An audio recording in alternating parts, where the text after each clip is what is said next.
হলুদ দিয়ে দিচ্ছি, লবণ দিয়ে দিচ্ছি, ভালো করে মাখিয়ে নেবো। এখন ভালো করে মাখিয়ে নিয়েছি। এবার দেখুন কড়াতে তেল দিয়ে দিচ্ছি, একটু তেলটা বেশি লাগবে।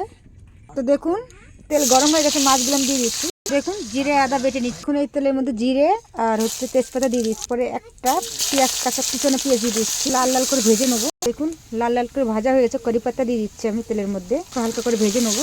তারপর দিয়ে দেবো রসুন, পেঁয়াজ বাটা, তারপর দুটো টমেটোর পিসা বেটে নিয়েছি, টমেটোর দুটোকে হালকা করে ভেজে নেবো একটু। এতে দিয়ে দিচ্ছি জিরে আদা বাটা, তারপর দিয়ে দেবো শুকনো লঙ্কা বাটা, কাঁচা লঙ্কা, শুকনো লঙ্কা, তারপর দিয়ে দিচ্ছি সর্ষে বাটা, তারপর দিয়ে দেবো দেখুন হলুদ দিয়ে দিচ্ছি আমি, লবণ 1.5 চামচ লবণ দিচ্ছি আমি। দেখো ভালো করে ভেজে নেবো।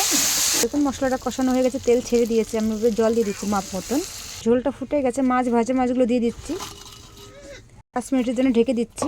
দেখুন আমি এখানে ধনেপাতাটা কুচি দিচ্ছি না, এটা বেটে দেবো আমি তরকারিতে। এখন 5 মিনিট হয়ে গেছে, তরকারিটা খুলে দেখছি কিরম হয়েছে।